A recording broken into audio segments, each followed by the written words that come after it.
All right, good morning, everyone. On behalf of the California Association of Healthcare Leaders and San Diego Organization of Healthcare Leaders, I'd like to welcome you to the 2024 Board of Governors Exam Preparation Series. My name is Ryan DeGive. I am the current Cal Chair of the Member Advancement Committee. I've been a volunteer with Cal for about 4 years now. And 2 years ago, I was actually sitting right where you were. I was attending the 2022 Board of Governor series in the spring, preparing for my fellowship exam. So I'm honored to be here with you today as you prepare. I want to thank you for joining us today. I know it's a Saturday. There's many other things you can do. The sun's actually out this weekend, which is nice, but I'd like to congratulate you for showing up today because, it shows your dedication to advancing your knowledge and your career. So I appreciate your time. Just a quick overview of today's session, how it will go. We will do some committee member introductions. We'll review the FACHE or FACHE eligibility requirements and the application process and offer some insights into that. Then we'll dive right into the first knowledge domain and go over some potential questions you may run into. We'll go over a process one of our committee members created called the Brain Walk, which will kind of show you how to critically think through the questions and the possible answers. Future sessions in the coming weeks will go the same way. It'll be a similar process. We'll go over a couple different knowledge areas in each session, and we'll have subject matter experts coming in that are guest speakers to help offer their perspective on the different knowledge areas in question. So we'll start with introductions. So I've already taken the time to introduce myself. Unfortunately, Mario won't be able to join us today, but Rick, if you'd like to start. Hi, I'm Rick Narad. I'm Professor of Health Services Administration at California State University, Chico. I usually teach health policy, health law questions, and been doing this since many, many, many years ago. Nora was just telling me how many years, and I can't remember what she told me, but it just seems like forever. So very happy to have everyone here, and we'll have a good, fun 6 weeks. Hi, Nora Powers, Director of Network Management for Aetna, up here in Northern California. And yeah, Rick and I have been doing this since 2011. And we're really proud to continue doing this. Grace, would you like to introduce yourself? Yes, hello. My name is Grace St. Clair. I'm new to the committee, but really excited to be here with everybody today. And I currently am a professor at Cal State East Bay in the Healthcare Administration program. All right. And Mary. Yes, my name is Mary Lassard. I am a practice manager within internal medicine at UC San Diego Health. And I am also a lecturer at San Diego State School of Public Health as well. So just welcome you all to our study session. Awesome. All right, Nora, I'll turn it over to you. Okay, so the emphasis during this session today is we're going to go very, very quickly through information that's already on the ACHE website in terms of the advancement. So, forgive me if I go way too fast, but all this information is out there, and we will be providing this this PowerPoint presentation along with sample questions after. And then we're going to emphasize on the healthcare section of the exam. And again, we have Rick's patented brain walk, where if you haven't experienced it yet, it's been very, very helpful to many, many students getting through the exam. Okay, so unlike when I was back applying for my fellow advancement, there's no website. It was all paper. So this is great. You can just go out to the ACHE website, click on where it says FACHE, and all this information is in there. You apply online, and there's certain criteria that's requirements before you apply, and we can go through that really quick. Next slide. Okay, so the requirements are, you need to be, it used to have to be 3 years, but now with 1 year, being an ACHE member, faculty associate or international associate. We have some of those international ones. It's been great. Later, we'll find out we'd like to find out who's been attending from furthest away. An advanced degree, a master's or other post-baccalaureate degree. Current executive healthcare management position and 5 years of a healthcare management experience. And the challenge here is what qualifies, and ACHD has done a really good job of providing a matrix. It's the healthcare management experience decision matrix, and we provide the link to that. And I even use it for me to realize what do I do. So please take advantage of that. It's been also very helpful. And then you have to have some volunteer activity. 4 activities, 2 community, 2 healthcare related within the past 3 years. And on my ACHE site, your own account on the ACHE website, that's where you enter all that information. Next slide. Here's the matrix. And we recommend reaching out to someone in your organization to help you with the wording of how you're going to word this, because you may not realize what you do and how others see the position and what opinions they can give you about how to fill this out as well. ACHE is also willing to help. You can call ACHE and ask for assistance with filling this out. Next slide. Okay, so another thing, ACHE is all about lifelong learning. And so you have to have some continuing education credits prior to, you used to be able to apply and then finish your requirements. Now you need to have these before. You have to have 36 continuing education hours, 3 types of categories now. In-person education hours, 12 hours. And that means going to a location where there is, and you'll see it when you're signing up for presentations. Are they face-to-face, which is what the in-person is, in-person education hours, and also 12 virtual interactive hours. And that's new. Used to have like 24 hours, but like face-to-face. But now you've got the 12 face-to-face and now the virtual.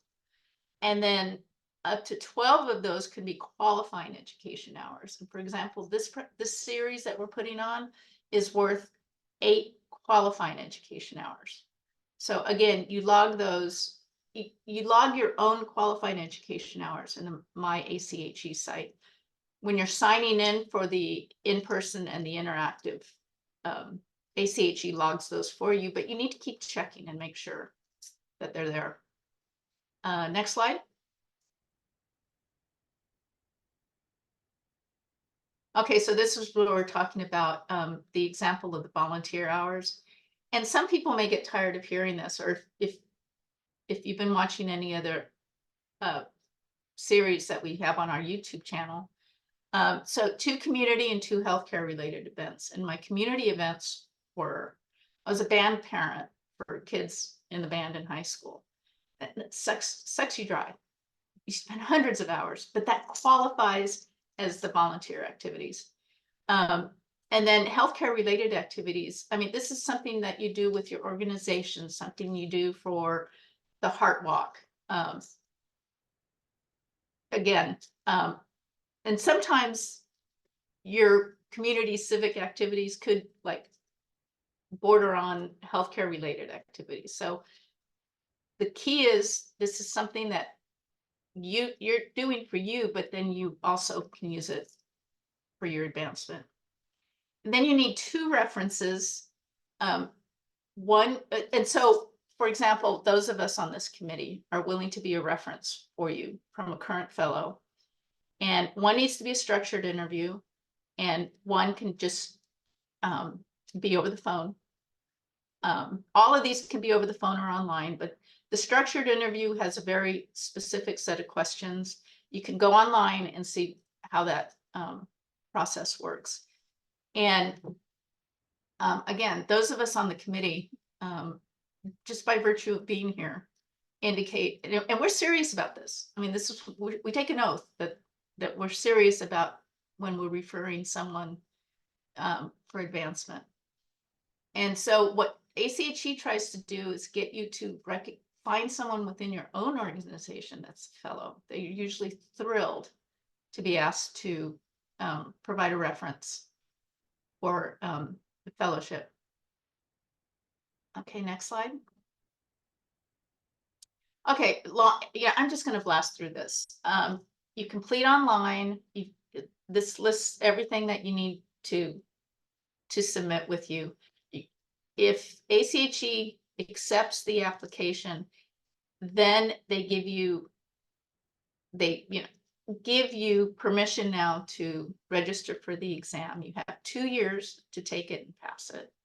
You can take the exam as often as you need during your eligibility period.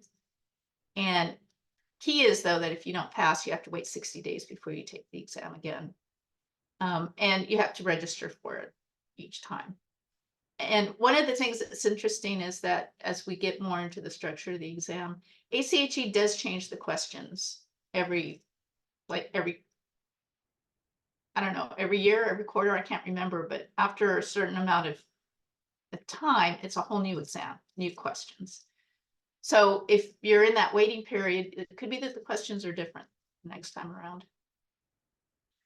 Register for the exam, there's a fee, and then once you've registered, you have 30 days to take the exam. These are at their computer-based testing purview sites. I remember having to drive somewhere and actually take a paper exam. You can do that if you're going to Congress. They do that as well, Congress. And okay, next slide. Okay, so the basic outline of the exam is it's broken into 10 knowledge areas. Today's is going to be healthcare, 30 questions, 15% in the exam. It goes anywhere from 30 questions to 12 questions, each with weighted in terms of how many questions there are. And these are the knowledge areas that we're going to be exploring during this series. And again, all this is online. Literally, everything that we're taking from here is already online on the ACHE site. Next slide. Okay, so here's 230 questions. Only 200 are scored. The other 30 are like test questions. See where they gauge how they're going to be incorporating those questions later down the line. You just don't know which ones they are. And again, even though in this series we're going to emphasize the exam questions and how to interpret them and how to eliminate what's not correct versus what you know, it's trying to assess your knowledge of the industry in general. Okay, some facts, I'm sorry, it's not just recall of facts, but with finance, with some of those financial ratios, sorry, those you have to remember. Next slide. Okay, so we're also offering resource links within the ACHE site. If you haven't already, there are live fellowship application webinars. The next one's coming up on June 13th. They're free, they're online, they're interactive, there's no recordings, so you generally need to be there. Again, in the FACHE site, all of these resources will help you prepare. Next. There's a review course that's online, 14 face-to-face education credits. I can't remember the exact cost of it, but when you break down how many hours you get, it's a steal, because you do have to pay for those credit hours through ACHE. So several participants have taken that review course, they find it very, very, very helpful. What we would like to ask is those of you, while you can't actually share questions, you can give us feedback on if the questions we're presenting, how our presentations work for you. We do appreciate that kind of feedback. Also through ACHE, there's an exam study set that includes books and flashcards. And other participants have found it very, very useful, particularly the flashcards, actually. With the flashcards, you have digital access. We used to be able to use, can't remember the name of the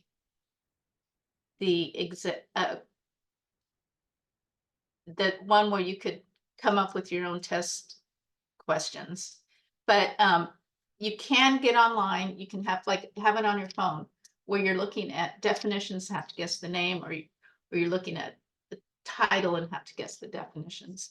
And then the study bundle includes all the books and the flashcards. Next slide. Okay, so I'll let Ryan take this. What we're trying to do too throughout the series is emphasize upcoming events where you can get some credit hours and to meet your. And again, we're trying to emphasize this with your local chapters. Yeah, definitely. Okay. And Laura, thank you for mentioning that in the chat, that we are doing a Cal Congress this year in October. So this is a good chance to get some of those face-to-face credits.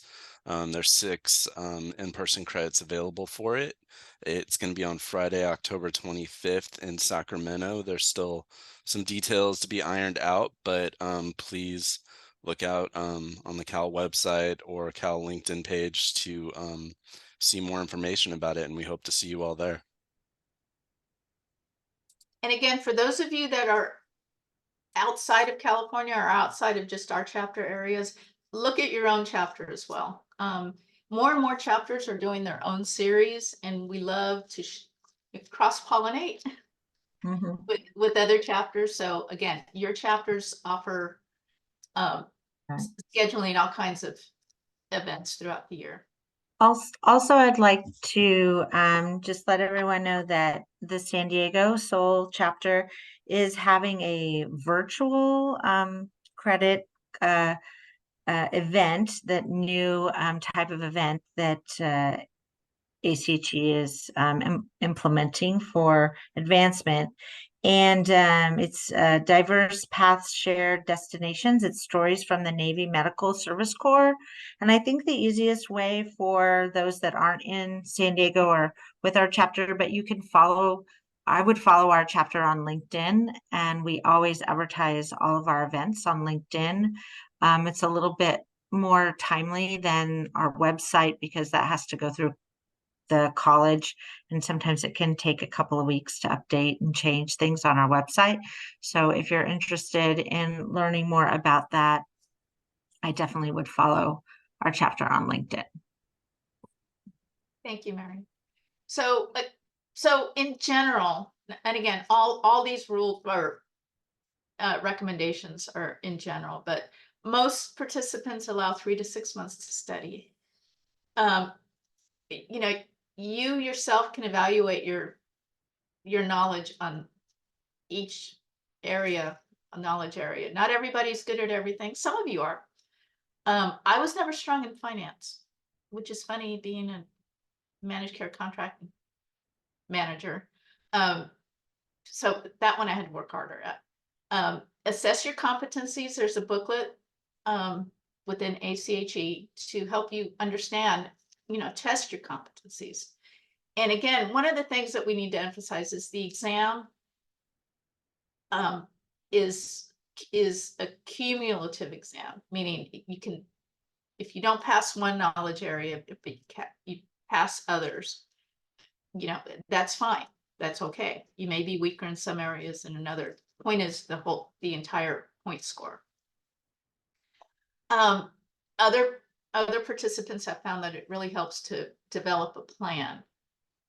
Just like when you were in grad school or college, you develop your plan and you stick with it. I know it's tough with, healthcare in general, our lives are busy and we've got families, which is why you're here on a Saturday morning. Thank you for that. And again, ACHE and your chapters are some of the best places to get help with this.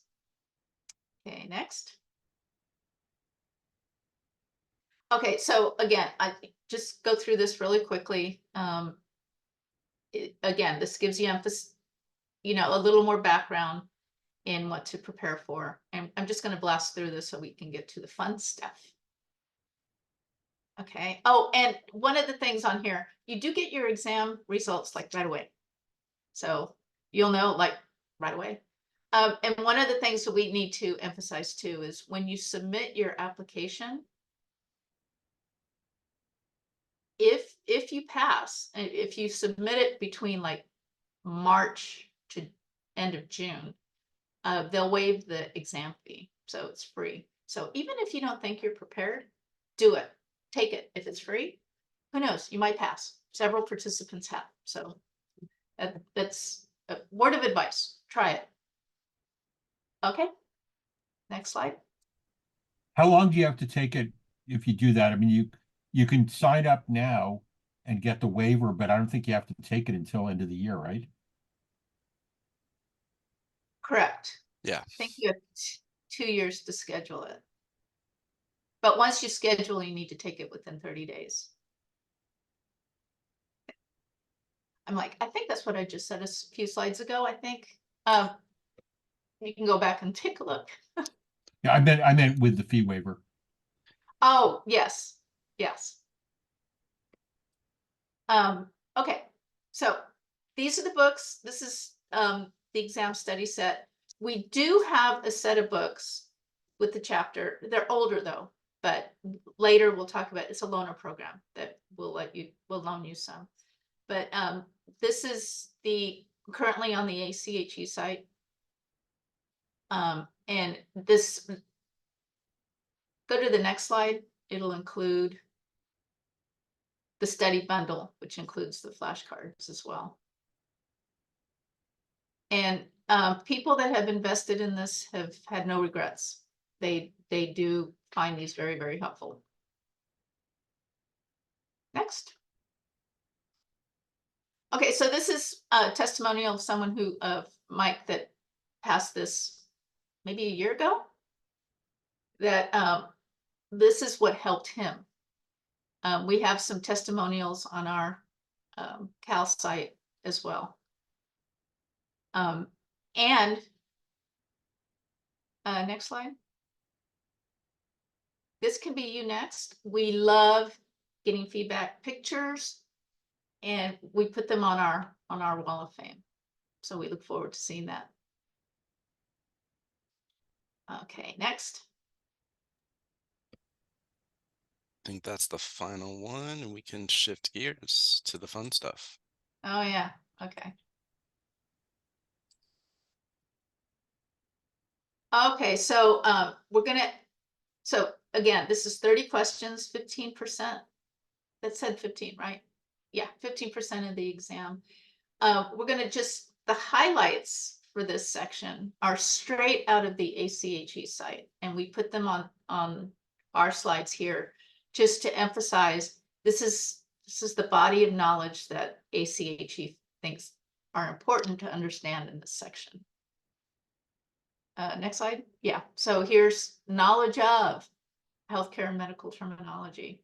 Yeah, I'm not going to go through each and every single one of these because they're going to be on this slide presentation, and I'd rather go ahead and go into some of the questions. Okay, so what we're going to do is I'm going to ask the question, and then we're going to turn this over to Rick to give us his patented brain walk.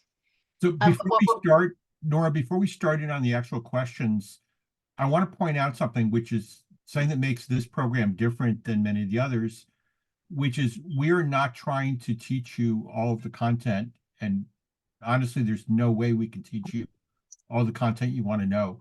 What we're doing is trying to give you the framework for studying and then also trying to work on your test taking technique.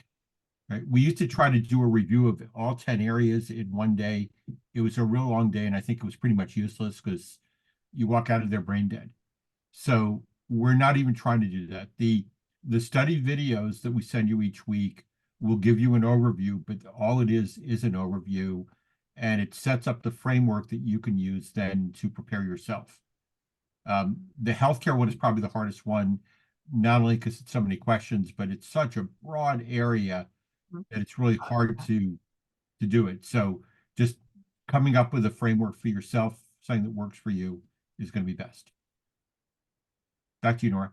So I'm seeing in the chat that several of you know, like Michael and Sachin, who was part of our committee. Yeah, so I love how we know each other now. So looking forward to getting to meet you all. So, okay. So in the meantime, so while Rick's doing his thing, we'd also like to have participants give us what you think the answer should be. Okay. So, but don't do it at first. Don't do the first couple ones till you see the process, because I want to stop you from jumping in and giving an immediate answer. I want to slow down your process as you go through this. So don't do it for the first one or two, and then start giving your answers after that. Okay, makes sense. Okay.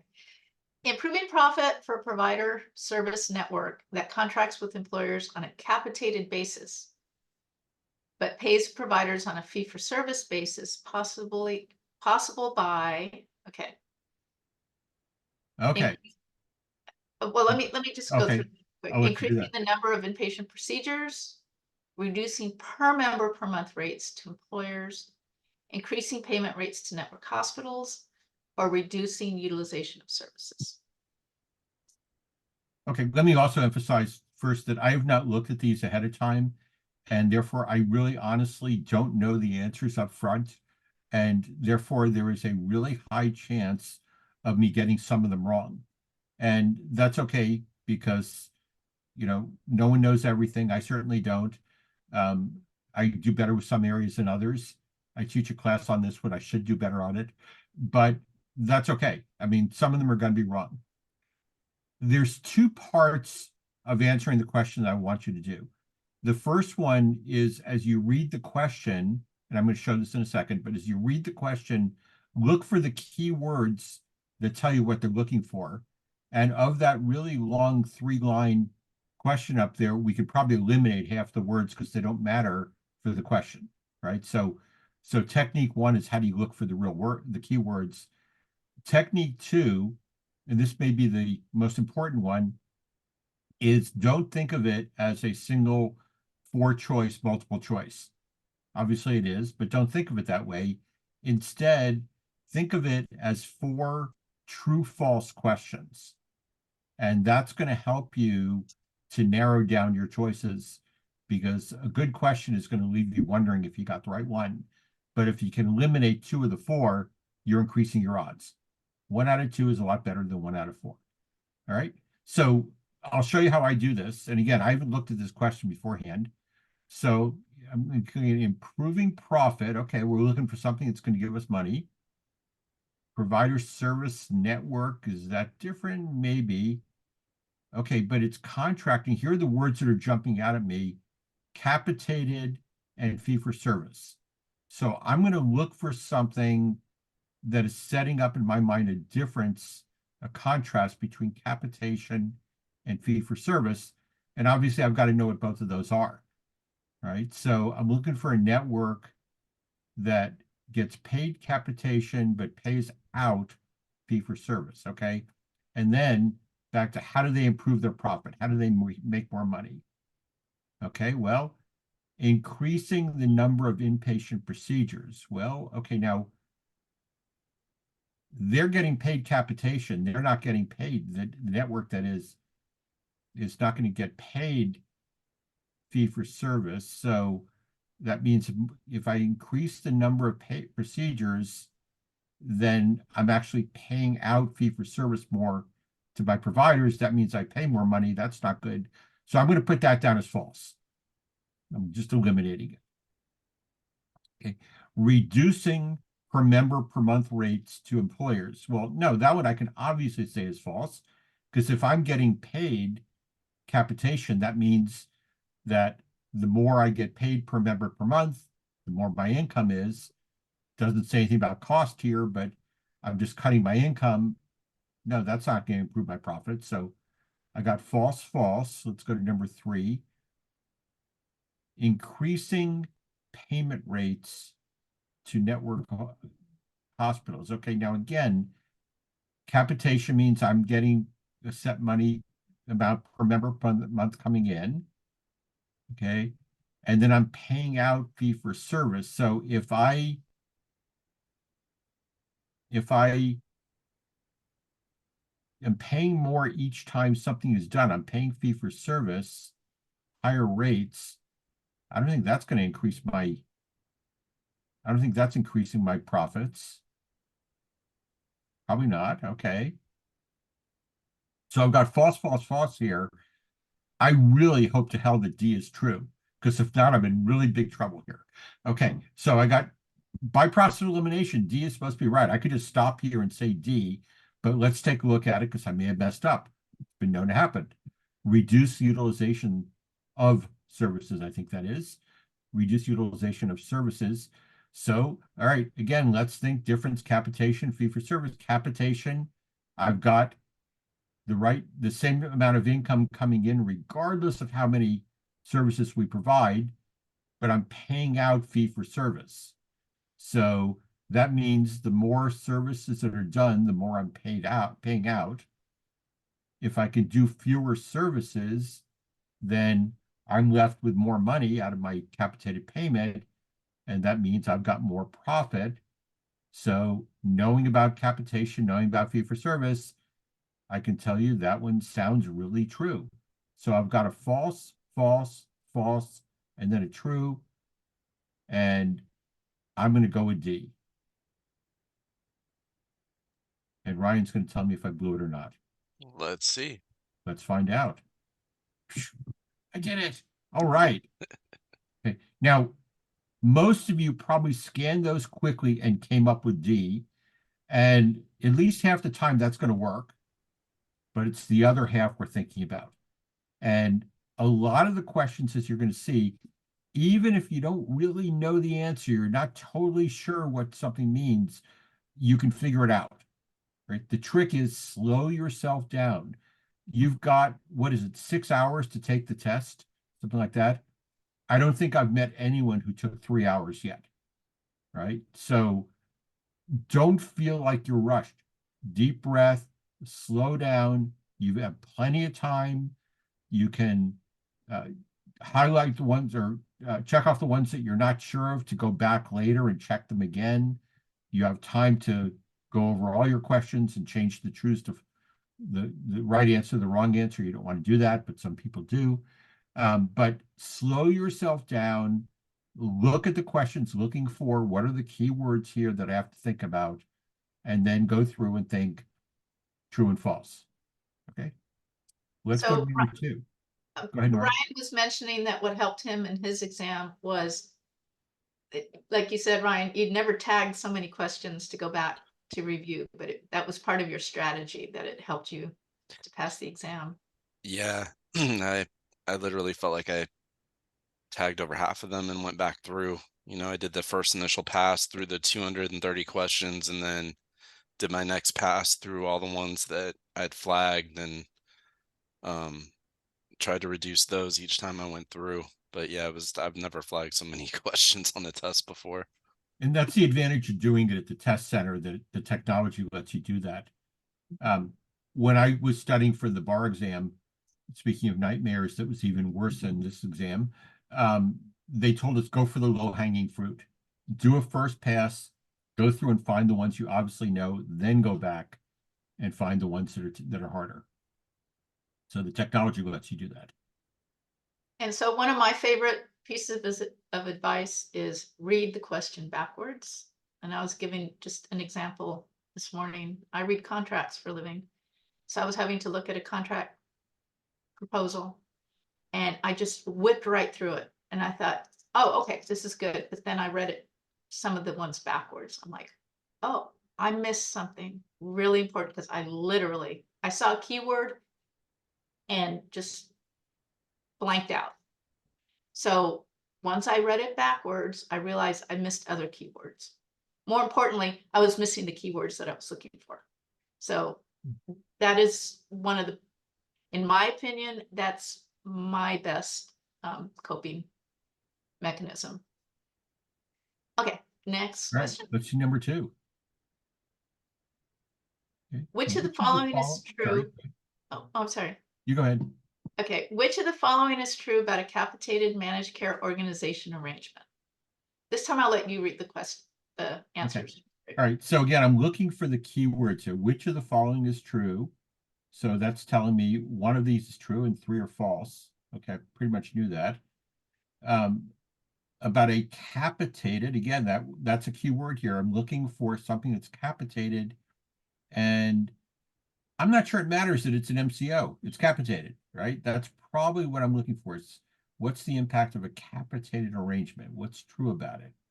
So I got to know what capitation is. Okay, the provider shifts financial risk to the MCO. The provider's wish, but that's not true. That's a false. If I know capitation, I know that's not where the risk flows. The provider can bill separately for each service provided. That sounds like fee for service. It does not sound like capitation. So that one's false.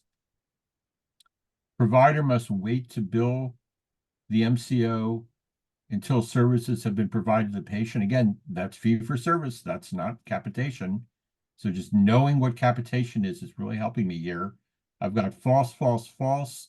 Again, process elimination. I know D better be right.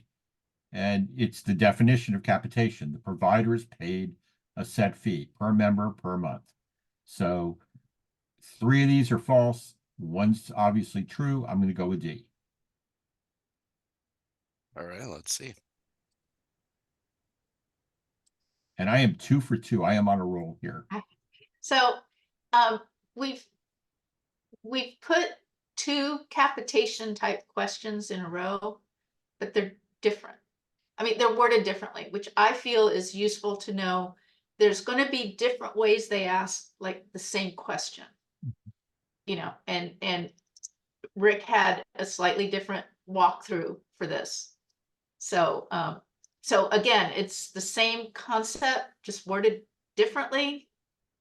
So, you know, you're going to see those, you know, throughout. And it can help you also, because if there's a concept you're not 100% clear on, you may not feel really comfortable with the first one, but you move along and then 10 questions later, there's something that explains the concept as part of the question. And that gives you the aha, and you can go back to the earlier one if you need to. All right, let's go to number 3. Okay, this is where we want to start seeing you guys do your brain walk. Okay. And which of the following is not one of the reasons? Now, I want to underline emphasis in my mind, not, because one of the easiest ways to mess up on a question is to assume that they're asking you something that's true and they're actually asking you for false, right? So when it says which of the following is not one of the reasons, that's telling me 3 of them are reasons. And I'm looking for the one that is not a reason. And I haven't even looked at what the content is. I'm just looking at the negation there. So this is, by the way, where reading it backwards helps, because you may not see the not if you just read it straightforward. Rick's done that before. We'll hear I have read done that before. I've he's done it more missed- times than I like. Right. In law school, our student bargain gave us pencils that said RTFQ, and that stood for read the friendly question. I think that's what the F was, but it's a reminder. Make sure that you're reading it. Don't just jump in and read through it quickly. Slow yourself down. You got plenty of time, right? So I haven't even looked at the content yet. I just know that I'm looking for a negative. Okay, reasons that HMOs and PPOs have lost traction in cost containment. So I'm looking for things about cost containment. That's going to be the big number 1 thing. What's cost containment? But I'm also looking for some trends here. And that's one of the things on the list. ACHE says you should know about trends in healthcare. So why have managed care organizations had trouble in cost containment? And 3 of these should be reasons they have. 1 of them is not. Okay, so let's go through these. I'm going to do again true, false, true, false. So new technology and pharmaceutical products have affected the amount and type of services being demanded. Well, yeah, if you look at our magic molecule pharmaceutical stuff these days, they are certainly more expensive than they were in the 1960s. That's definitely a problem being in cost containment. So that's actually one of the reasons they're losing traction. It's not the negative one here that I'm looking for. Okay. Increased payment as a result of physician and hospitals' ability to consolidate and mobilize negotiation leverage. Well, okay, I know that Nora's got some personal experience there, but we know that Very recently. hospitals have been merging, and then the hospital groups have merged into bigger groups, and they've merged into bigger groups, and that has definitely changed how the organizations can negotiate with the MCO. It's been more of a seller's market than it was when managed care started, so that's not going to work. Consumer and provider dissatisfaction forcing government intervention. Well, all right, so we know that there's been several laws that have limited the ability to have closed contracts, closed panels, networks. And that means that when you have to pay, by law, you have to pay someone out of your network, you're going to end up paying more money. That's going to hurt your cost containment. So, boy, this is really weird because we keep getting ABC being the wrong answer. And I keep getting to the end and thinking it's got to be D. And boy, this is an obvious one. ACA has banned PPOs and HMOs. Not at all. That is absolutely not true. Therefore, that is not one of the reasons for them losing traction. They're doing fine. At least whether they're doing fine or not wasn't impacted by the Affordable Care Act. So I'm going to go with D. And we have several people in the chat who agree with you. So let's see. Let's find out if we were all right. Oh, we are all right. We're all right. Good. All right. And another reason we have this one in here, not only is it a very good question because you're actually looking for the negative or the false one, is it's a lot of words. And do not let a lot of words. We've got some with more words. Don't let that freak you out. Yeah, I mean, there are ones where you can eliminate the entire first 2 sentences that are introduction and they don't matter. And that's why you really want to spend some time looking at the question and saying, what's the key word here that they're looking for? Again, remember, you've got plenty of time. Don't rush yourself. Number 4. How is ambulatory care delivered? Amazon, UPS, no, okay, we're care delivered. How is ambulatory care delivered? Huh. That's a really broad question, isn't it? Okay. Ambulatory care delivered. Medical staff membership. I don't know that matters. Maybe, but it's not looking like it is. So I'm going to forget that one for now. Patient preferences, again, not giving me a lot of information here. Delivered by patient preference. Patient preference probably impacts how care is delivered, but not in a great way. So probably not that one. Okay. Oh, now we're getting into some longer answers. So they're giving me a little more meat to play with. So community-based settings. Yeah, ambulatory care is in the community. So it's not like tertiary care that you got to sometimes travel for. Okay. Community-based settings ranging from home. Yeah. To physician offices. Yeah. To clinic-based settings. Yeah. Inpatient or outpatient emergency departments. Yeah. Okay, so the C's looking good. I think C's looking good.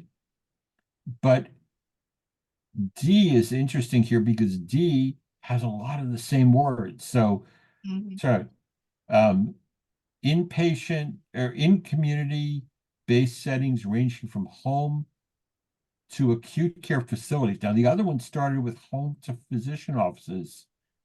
And when it got to hospitals, it talked about outpatient emergency. So home to acute care facilities to clinic-based or inpatient. Oh, I got it. That's what makes it wrong. I missed that word inpatient first. So C Uh-huh. says outpatient and D says inpatient. And guess what?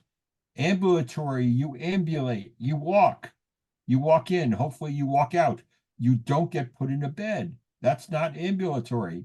So I can eliminate D. It's false. That's good because C and D were looking really close there. And it's that one word that's really making a difference for me. So I'm going to go with C. And I'm going to hope I'm right. And in the chat, most people are saying C as well. So let's see. Well, we got a great group here today and they know the I answer. know. Yeah. So, fun fact, just now, I was reading this going, wait, how did I let a duplicate question get in? I'm like, oh my God, it's like the same. How did I let that happen? And Well, I read it backwards and I found the inpatient. yeah, And and someone in the chat pointed out something real interesting about C, which is that kind of is the standard definition of ambulatory care, isn't it? So so, again, being familiar with the different settings of where care takes place, thinking of the care continuum is a good way for you to prepare for this section, is have a framework of where the care takes place from home care all the way into tertiary care and what the different levels are. And that can give you the framework to use. And then you know the definitions, and that will really help you.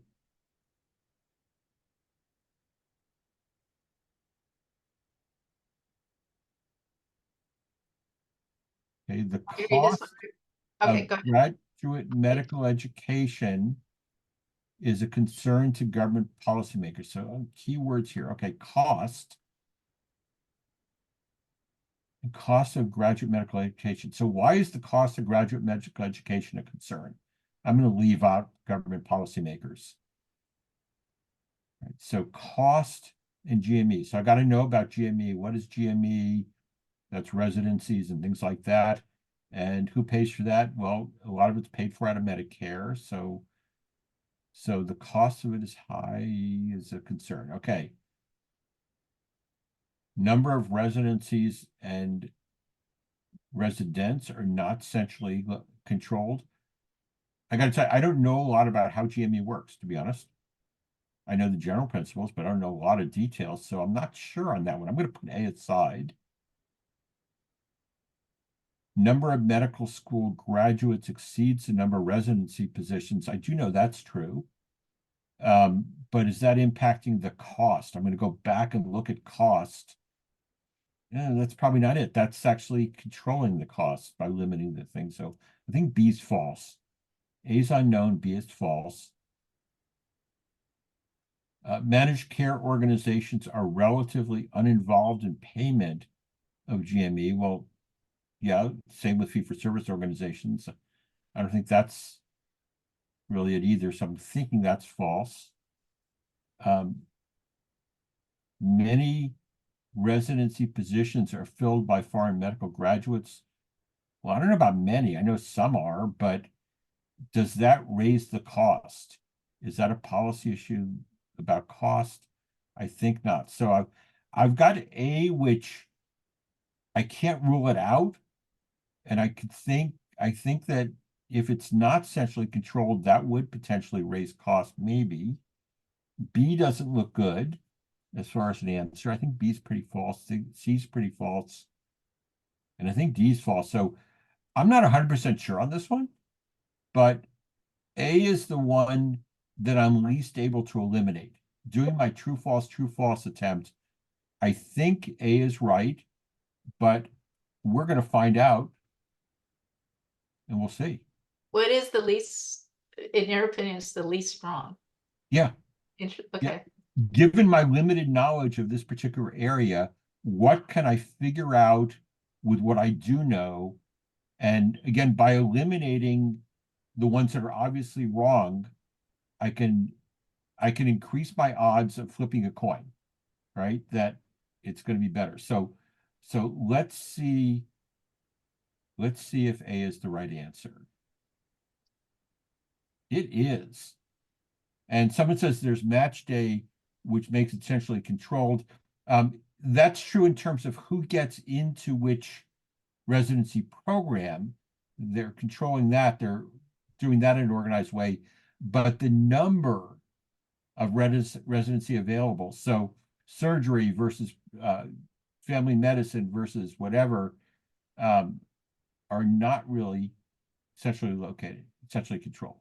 So the key also, Rick eliminated considering about the government policy, but we're looking at, okay, this is the government concerned about it, as opposed to the centrally located university where they make their own decision about the numbers of residencies. So Yeah. the key that it was government policymakers also is important.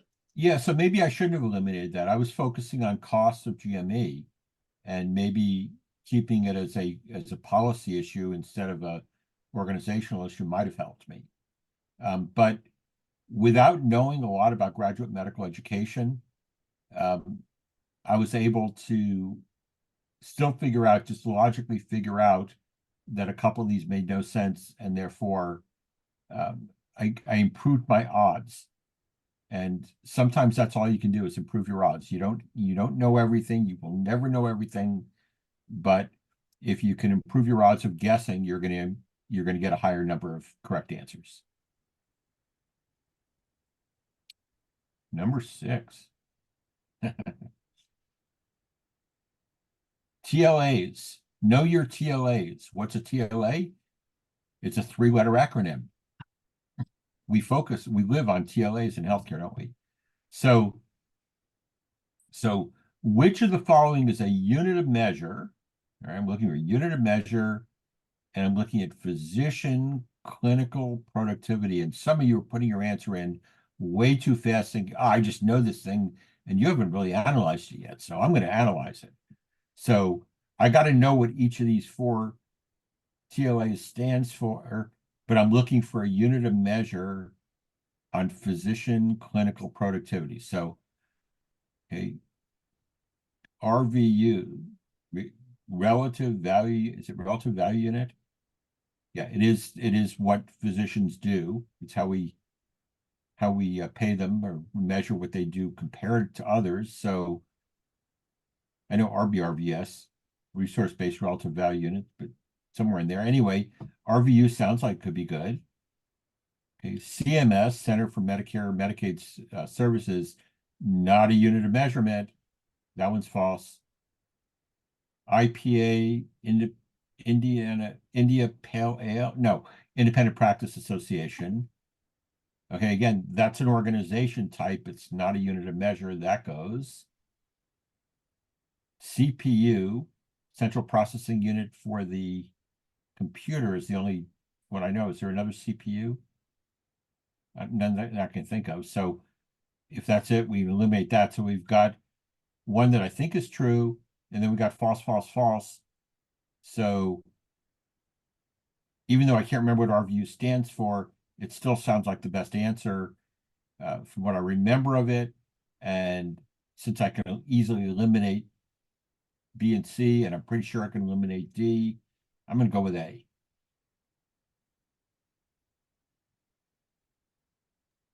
This is an example of something that's got just a throwaway answer in there. CPU, really? Well, I mean, but think of how many healthcare abbreviations end in U. Intensive care unit, cardiac care unit, post-anesthetic recovery unit. I'm thinking, I don't know, is there a CPU? I can't think of one, but it doesn't mean that it's not there. I mean, IPA has at least 2 meanings, maybe CPU does, but I can't think of one. But I was able to eliminate B and C, and that meant that my guessing now was down to just 2. And since I think D was wrong, I was going to go with A. Right? So even if I didn't know all the definitions, by eliminating 2 of the 4, I increased my chances. Yeah, and someone is saying there, process elimination. And if you don't know the answer, at least narrow it down, but eliminate as much as you can. Next. Okay, which population demographic factor? So I'm looking for demography, demographic factor having the greatest impact. Okay, so means I've got to look for things that are demographic factors. And then I got to think about how they impact healthcare. So ethnic composition, that's certainly a demographic factor. Is it having a great impact on healthcare organizations? Oh, I think it's certainly having impact on how we operate, how we provide services to different groups. So maybe, I'm going to put that as a maybe for now. Insurance coverage, I'm not sure if that's demographic. The population demographics, does that include insurance coverage? I don't think so. I don't think I'd have to ask one of my sociology friends, but I don't think so. Geographic distribution, again, I think that's population demographics maybe, but is that having the greatest impact now? There's not a lot of movement that I can think of on geography, so probably not. Oh, age, yeah. Age is definitely a population demographic factor. And what do we know about our population?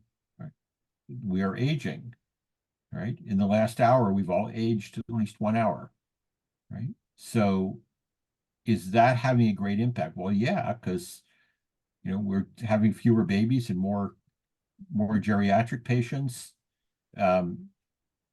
So I've got at least 3 that might be geographic and limited insurance coverage. And then of the other 3, which one is most likely to be having a great impact? And I think age has to be the answer. So I'm going to go with D. As did a whole bunch of other people, apparently. Yeah. I'm not even looking at what you guys give me. I don't want to cheat. It's D. It is D. So, God, it's time for me to get one wrong, isn't it? yeah. So one of the things that, like with you, Rick, I'm like, okay, what is a population demographic factor? You were saying you probably need to ask some of your sociology friends, and ethnic composition does have an impact. But again, the key was greatest. And that means that we've got a little bit of subjectivity, right? You're not going to always get a clean answer, and you got to say, well, what is the best answer? Ethnic composition is definitely impacting healthcare. No doubt. It is true. If you said, is this impacting it? Yes, it is. But it's asking you to use your judgment to say which one has the greatest impact. And I would say we have a pretty clean argument that age is impacting at this point more than the others. So judgment call, but I think D was the right answer, and apparently so did ACHE. Deborah's got a hand up there. I don't know if she's got a Yeah, I question. was gonna Question? say. I think one of the resources that is recommended is the book, The Well-Managed Healthcare Organization. Yeah. And the Well-Managed Healthcare Organization does talk about, I think it's over 4 million baby boomers reach that age every year. So it is making the greatest impact. Yeah. And by the way, if you only had one book that you were going to use for this, it would be Well-Managed Healthcare Organization. The others are great depending on your need. So if you need to look at finance, if you need to look at quality, if you need to look at governance, then look at the other books. But you should absolutely get the Well-Managed Healthcare Organization because it covers 9 of the 10 areas really well. It doesn't cover law, but it covers all the others. Actually, it doesn't cover ethics as much as it should. But that is the best single resource, and it's got tons of good stuff in there, like the one Deborah points out. So thank you. Let's go to number 8. All right. Lots of words, lots of words. Red alert. Yeah, that's like a full slide of words. I hate those. Okay, so we're doing public reporting of outcome information. So the things that are jumping out there, public reporting and outcome. And it's becoming a high priority for healthcare payers. So payers are specific, not just healthcare organizations, but payers. So where is outcome public reporting that's a high priority? Oh, that's a weird question. Okay, let's find out. Okay, again, we're going to try true false here. Measurements of performance have now become well established, standardized, and accepted by all parties. Not in my lifetime. I don't believe that's happened. Oh, I know it hasn't happened yet. We do not have well-established, standardized, accepted measures. Maybe it'll happen before I die, but I doubt it. We're going to put that false. Okay. Purchasers are pressuring for disclosure of meaningful performance information for use by buyers and consumers. Purchasers, buyers, consumers. Purchasers of health insurance or purchasers. I'm not sure who they mean by purchasers. Is that the payer or is that the sponsor of the plan? Oh, a little ambiguity of who we're talking about here.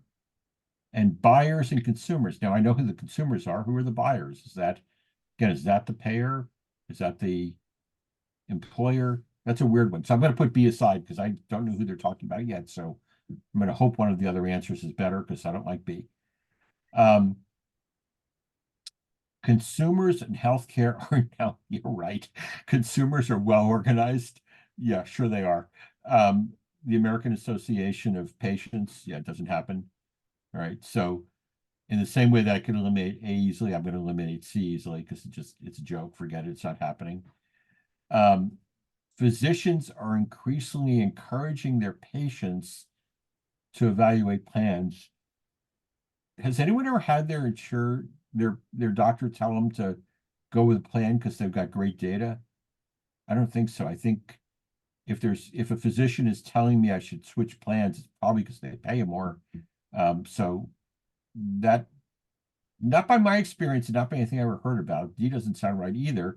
So I don't like A, I don't like C, I don't like D, and I don't know what B stands for, but it's the only one left.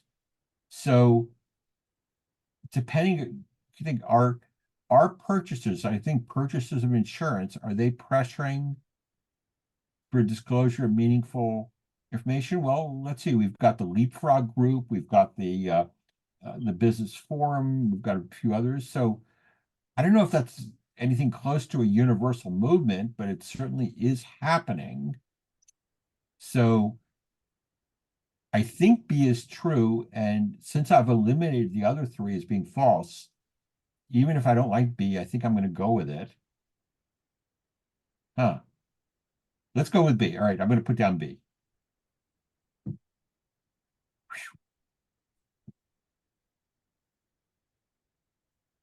What other people? Oh man, we had some B's, we had some A's, we had no, we had definitely not. Yeah, I mean, so it wasn't, not everyone got that one. Explain why not A. Okay, the reason I think that A is not the right answer, and the way I eliminated it immediately, is that I do not believe that we have measurements that are accepted by all parties. So we have some that are standardized, certainly. We know, your never events might be an example of things that are becoming fairly standardized, but accepted by all parties, not by all. And anytime I see the word all or none, always, never, the absolutes, I always say, no, I can usually find an exception. So when they tell me that measurements are accepted by all parties, I don't think we're there yet. And I don't think we're going to get there in my lifetime where these are standardized enough to accept. So that's why I said not A. So what Rick was indicating about those absolutes, one of the things that we call out is to, again, be aware of when it says all or none or, all but, then it tells you that there's at least one of those answers, but those are like, should raise some red flags. Never say never, never say always. There it is. All right, let's go to number 9. Oh, God. Really? This is another one where you have to just know your facts, Either you know it or you don't know it. So but I'm looking for HSAs, health savings accounts, and which law established them. God, I don't know. See if I can eliminate some of these. I don't know if it was under COBRA. I think it may have actually been with Medicare prescription drug, although the name certainly doesn't sound it. So I'm going to keep those in my mix for now. HIPAA, no. HIPAA definitely did not do health savings accounts. C's gone. The ADA, nope. Again, nothing to do with health savings accounts, wasn't slipped in, so let's get rid of that. So I'm down to A or B. Now, here's one of the problems is that there's a whole bunch of laws named COBRA, because they actually have COBRA of different years.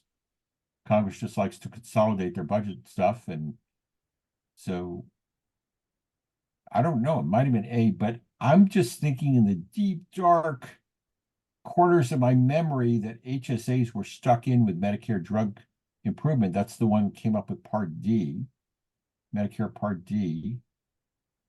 So I'm basically flipping a coin here, but I think I'm going to go with B. And it looks like most of the chat is with B. There's a couple A's though, so let's see. As many times as I've seen this question, I always forget. Serious. I'm There's not just kidding. some things aren't worth knowing. You can just look it up if you need to know. But one thing you probably are going to do as part of your prep, if you don't know all these laws, and I certainly don't, is make yourself a list of all the laws that get mentioned here, and then write to yourself 1 or 2 sentences of what did they do, and use that as a study guide.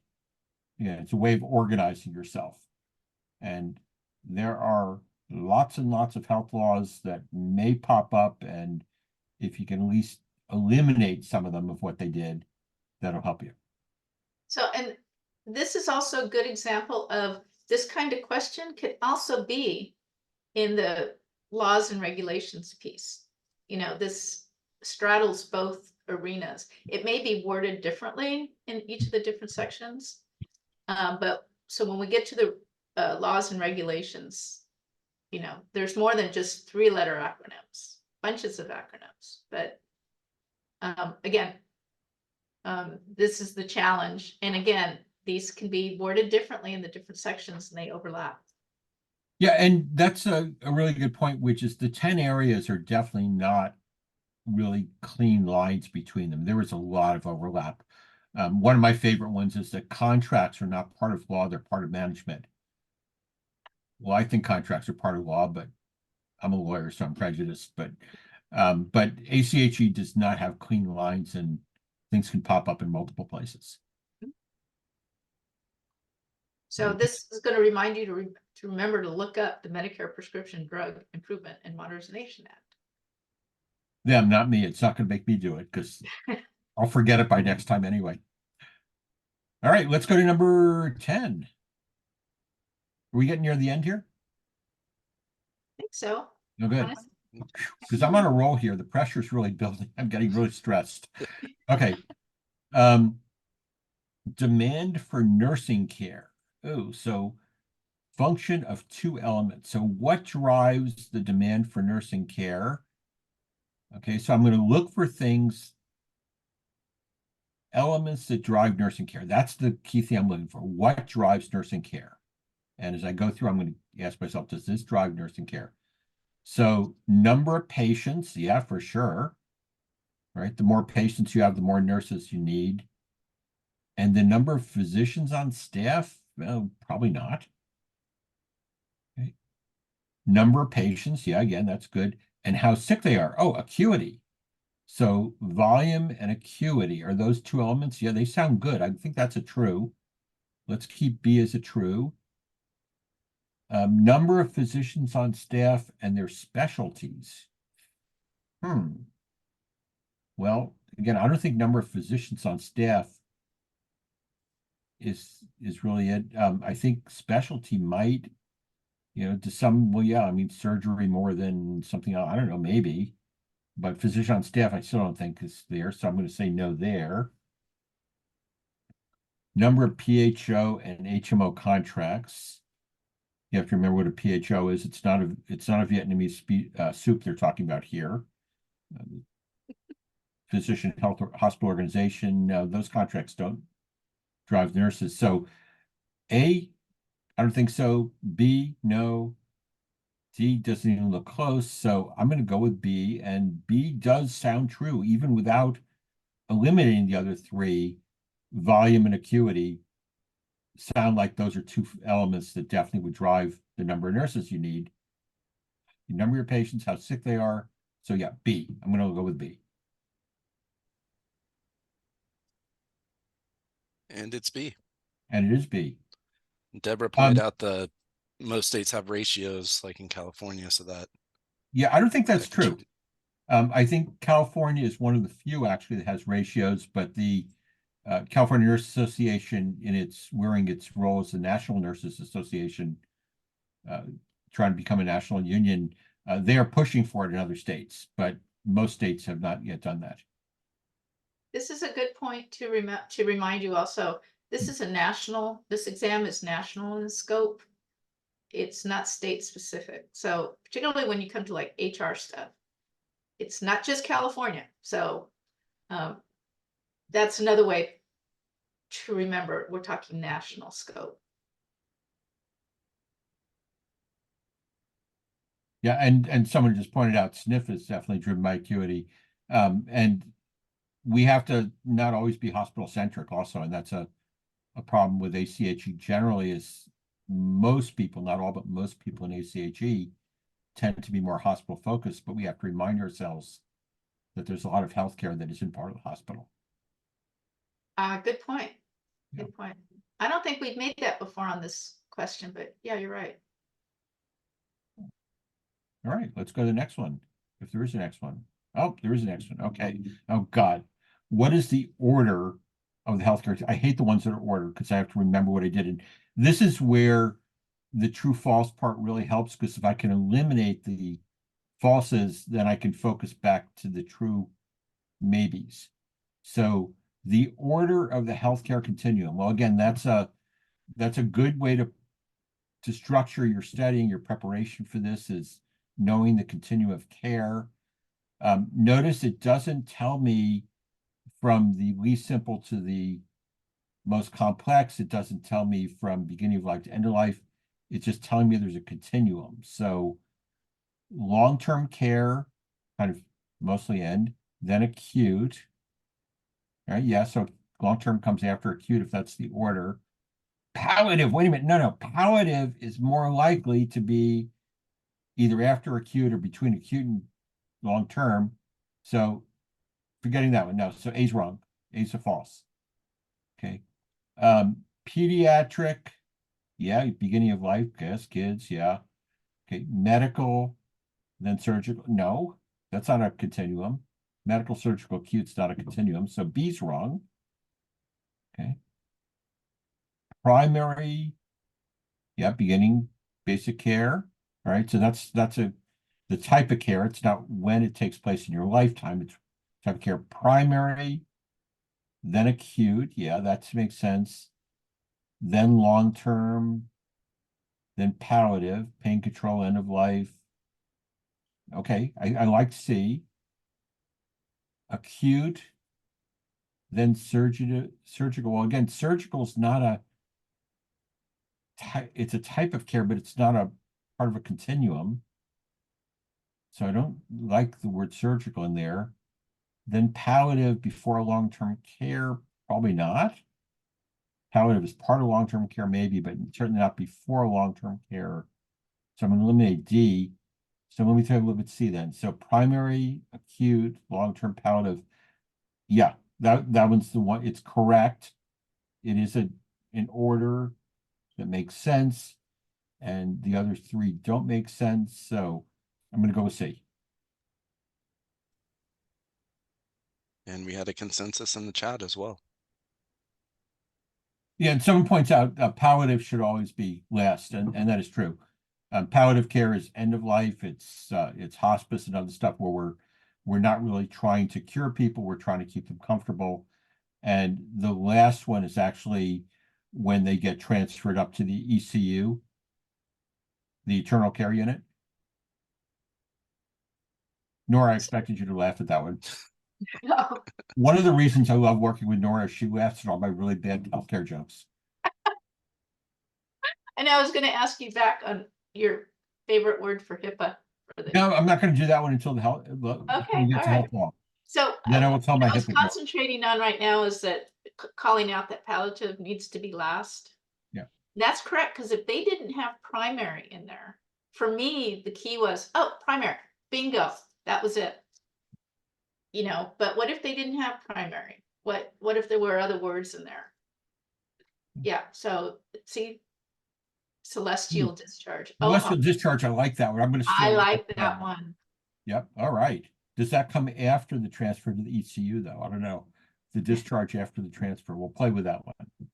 Yeah, it's always the common report out for the units for their census for the day. I remember that term very well. Mm. Yeah. All So right. yeah, I'll laugh at the rest of your jokes. I'm sorry I missed that one. God, I depend on you for that, Nora. Okay. Board of Trustees has voted to terminate the privileges of physicians. So,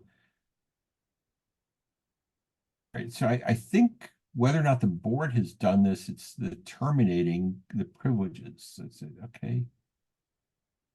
So if we terminate privileges, who do we have to inform?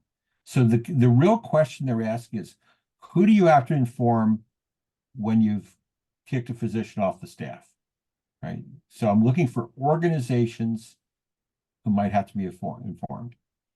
Okay, AMA, no, because they're not a regulatory agency of any kind. We can eliminate that. That's false. Local medical society, even less so. That one's false. National Practitioner Data Bank. Well, if you got, that's another one. If you know what it is, then you would know that they collect information on which physicians have run into problems. So they can't jump from hospital to hospital, state to state. So everyone is required to notify them. So C looks good. Joint Commission. Not all hospitals are accredited by the Joint Commission, so we don't have to, and the word up there was must you inform. So I think I'd eliminated just on must. So A and B definitely wrong. D most likely wrong. C is correct. And by both process elimination and knowing what the data bank does, I'm going to go with C.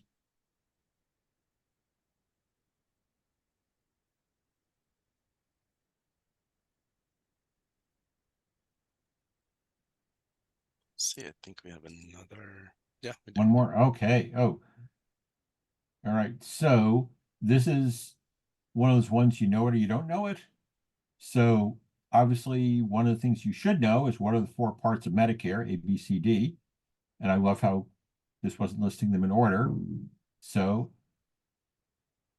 private medical plans. Okay, well, A is the mandatory one we all get when we turn 65. Okay, but that's traditional Medicare. C is Medicare Advantage. And if you know that, you would know that's where Medicare pays the premium for a private insurance plan. So C is true. D for drugs. That's not true. Yeah, it kind of is because it's private drug insurance, but not really broadly. So C is kind of questionable, but probably wrong. B is physician, ancillary care, again, part of traditional Medicare, fee for service. So both A and C are traditional Medicare. C is is completely replacing Medicare with a private health plan. D is just supplementing with drug plans. So I'm going to go with B, which is Part C. And you just got to know what the parts are. Yep. B is Part C, Medicare Advantage.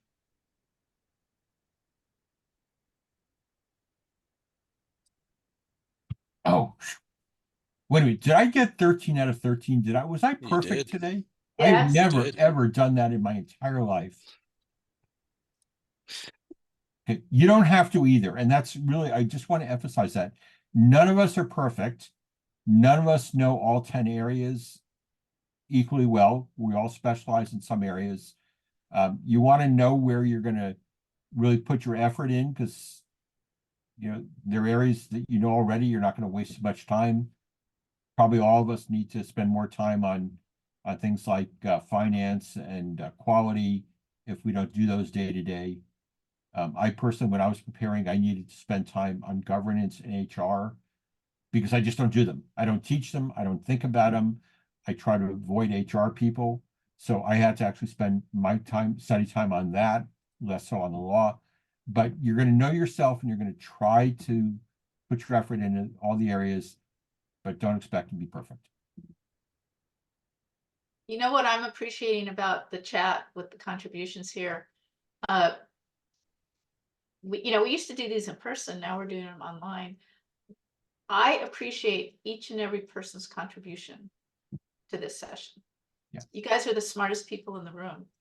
And one of the things we're going to emphasize at the end of this is reach out, get a group together. At the end, we're going to ask permission if you're willing to let us give your email address out to others so that you can connect and continue to study. So. And also find us on LinkedIn. I just put my email address up there. So, find me on LinkedIn, find me on Facebook, whatever. I don't do TikTok. Sorry, I'm too old. But yeah, use each other, and finding some other people to study with is always a good way to do it. What questions do people have? I think you did a great job, Rick. Well, thank you. 13 I out don't of think I've 13. ever done this without getting at least one wrong before. I'm amazed right now. I'm dreading next week.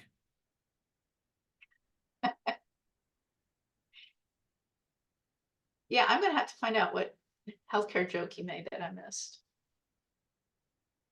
He's got some good ones. I have to keep my students entertained. I I've thought got the one IPA that I've one been was using pretty for good. 10 years. I'm sorry. Oh, no, Excuse me. sorry. I was just saying I thought the IPA one was pretty good. Yeah, That was my that was a first new thought, one. too.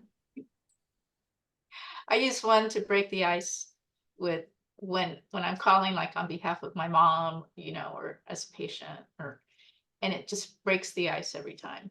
And even when I'm reaching out to providers as part of my job, it just cracks them up, breaks the ice right away. You'll hear it later.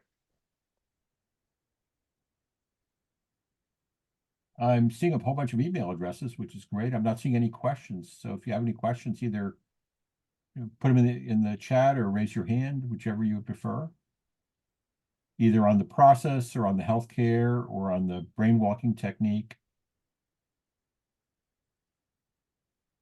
More than anything else, just want to remind you, slow down. You have more time than you can potentially ever use on this. So slow yourself down and work through the questions. You will increase the number of correct answers by eliminating stuff.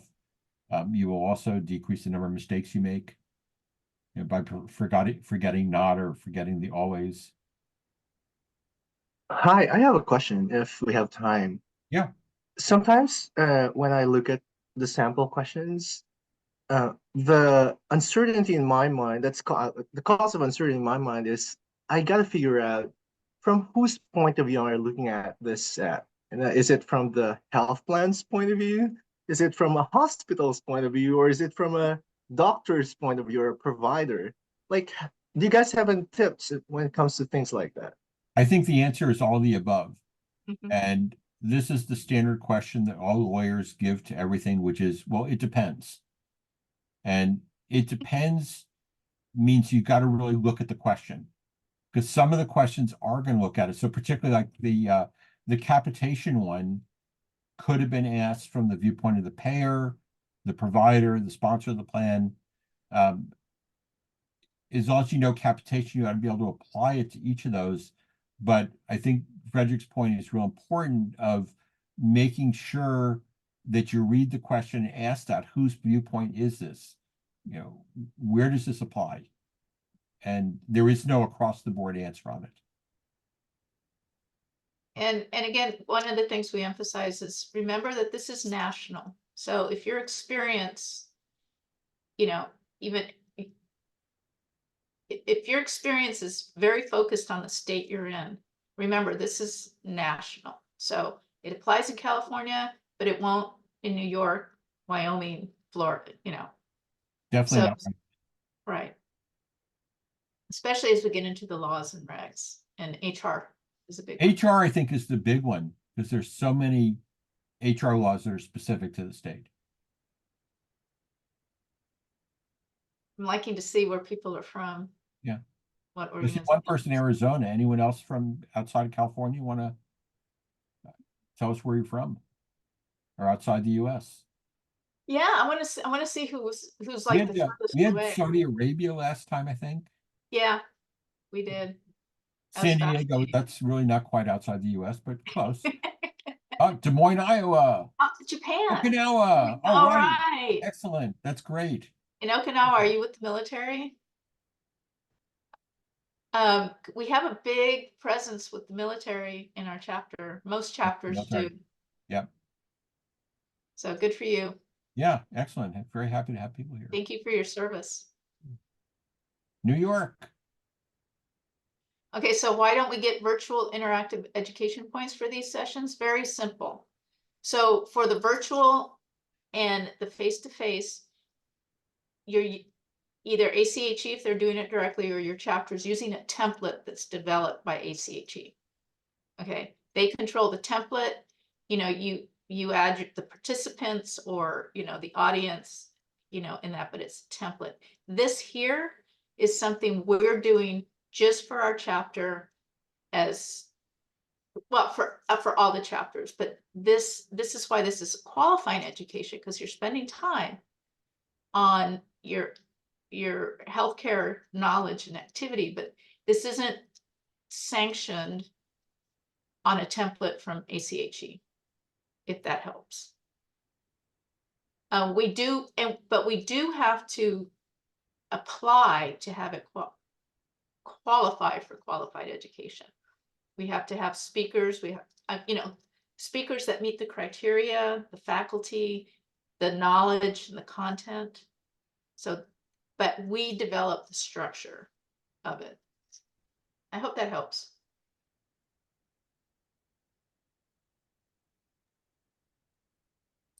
Best ways to find face-to-face opportunities. Start with your local chapter. That's number one. Whoever that is, whether it's Cal or Sol or whoever else, whatever chapter, go on their website and see what they're offering. And that is your best bet. I live in a comparatively remote area, and I really resent driving 2 hours for an hour-and-a-half session. It just drives me crazy, and then I drive home. You know, I spend more time on Highway 99 than I spent in the session. So I really like the ones where they do multiple sessions in one day. And that's why I'm real excited about Cal doing a Congress where they've got 6 units. I can drive to Sacramento once, pick up 6 hours in one time. So I look for things like that.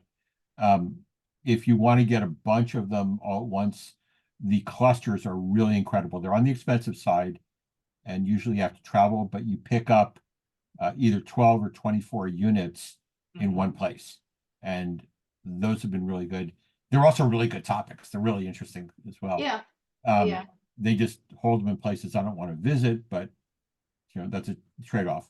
But that's a good way to just grab a lot of units really quickly. And if you're located remotely, it might be worth it to you to travel to one of the bigger cities get it all done in one setting and then go home instead of just picking up an hour and a half at a time. Good point.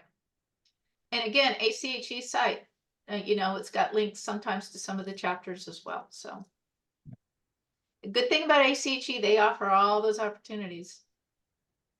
I mean, again, this is what they want to do. I had already decided I'm not going to the Association of University Programs in Health Admin this year, but I noticed that for the first time they're offering some face-to-face sessions during that conference. And I know we've done joint stuff before with Cal and the HFMA chapter, the financial chapter, where we do joint meetings and we can pick up face-to-face that's offered by Cal as part of the HFMA session. So look for those as well. Yeah, and someone says Congress was great, and Congress is incredible. If you don't mind going to Chicago in the winter and taking the risk of being locked into O'Hare for the rest of your life, it's incredible way to pick up a lot of units quickly, as well as the other great sessions. I heard a Next year, rumor that maybe- it's going to be in Houston next Oh year. God, that's only one step better than Chicago. God, at least it's warmer. I'm definitely going to Houston. Or is it Austin or is it Houston? I think it's Houston. Yeah, I don't Houston. think Austin's big enough to have I don't think they have a place big enough to have the Congress. It's so big. Does anyone know how we can get digital flashcards? Are they still offering the digital ones, Nora? Well, so when you order the box, you also get a link to the education area of ACHE where you'll have them digitally as well. Yeah, somebody just answered. Yeah.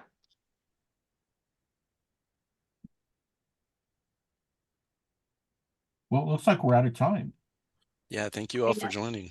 Yeah, good start, and next week we'll just keep going on this. And if you have questions between now and then, you know where to find us. Absolutely. Thank you. And again, keep up that participation. This is what we live for, truly. Thank you, everyone.